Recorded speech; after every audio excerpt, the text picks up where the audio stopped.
Imagine, it's your 18th birthday. You don't have a home, you don't have a family, you don't have friends, you have no one, you have nothing. The odds are stacked up against you. It is very difficult for you to have hope. Annually, over 1,400 young men and women in Los Angeles County alone face this horrible reality. This is life after foster care.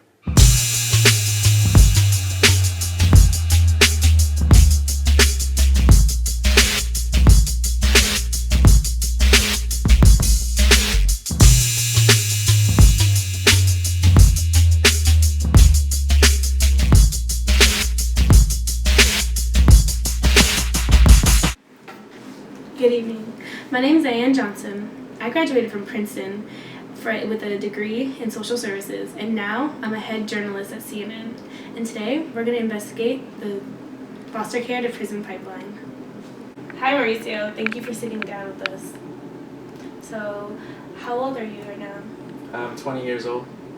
Can you tell us a little bit about yourself? Well, I'm actually first generation in my family to live in the United States. I live in Oakland, California. The way that my family got here was my mom and dad immigrated from El Salvador, and in 1994 my mom was pregnant with me, and she ended up giving birth to me here in the United States in 95, but sadly she died giving birth to me. So then you lived with your dad after that? Depends on how you look at it. I lived with him for 5 years, and I'm 20 now, so I didn't really get to know him that well. So what happened to him? Well, it's tough to say, but let's just say he got really invested in drugs and crime. And one day when I was 5, I came home after spending some time with some friends, and I found him on the floor, and I wasn't sure what had happened. And normally you're gonna see what's wrong with the person, and he just wasn't responding. So I called 911, and I just remember telling them that I didn't know what was going on. He wasn't responding to me, and they came, and just eventually they said that he had died from a drug overdose. So who did you live with after that? Who took care of you? Well, after that, it was really, really hard to pinpoint exactly where I stayed. I jumped from home to home because I became part of the foster care system, and I was troubled based on the things I had seen and been through. And I was just jumping home to home because people just couldn't deal with me. That was too much of a trouble for them. So. Wow. And so how did you end up here? What happened growing up?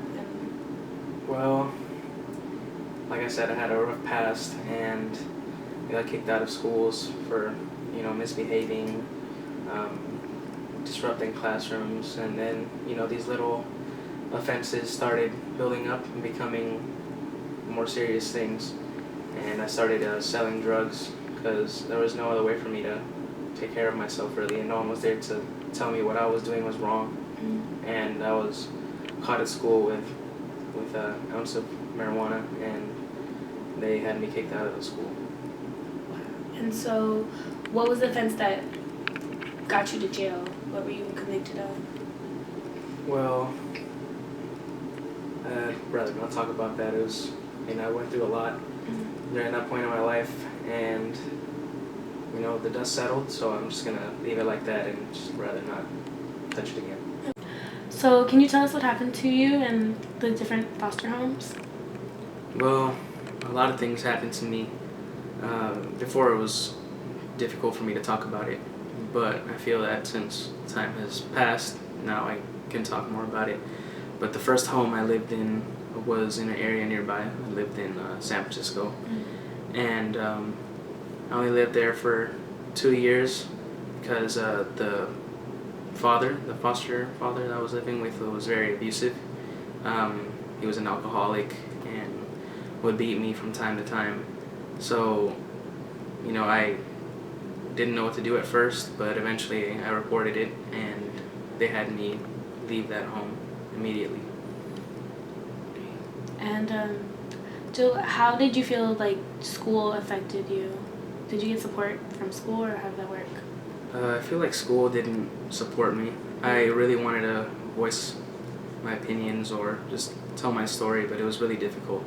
The other children weren't very understanding of my situation, which I understand, but I just felt kind of isolated from everybody. I felt really different, and I just didn't know how to relate to anybody.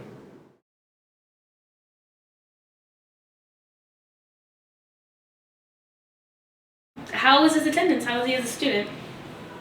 I wouldn't say he was the best. He had a lot of absences. He didn't turn in homework on time if he did at all. Participation in class was low. I feel like effort overall was pretty low. Okay. Did you ever reach out to him? I have a lot of students. I mean, I would send general emails to all the students that weren't doing well in my class to know where they can reach me after school. So why was Mauricio kicked out of school? What I can understand, he was kind of in illegal business. He was selling drugs at school on this campus to other students. I feel like that's a great reason to kick him out of school. And was the school aware that he didn't have a place to live at the time? I believe the school might be aware. I am not exactly sure. So what do you know about the school to prison pipeline and the foster care to prison pipeline? Not much.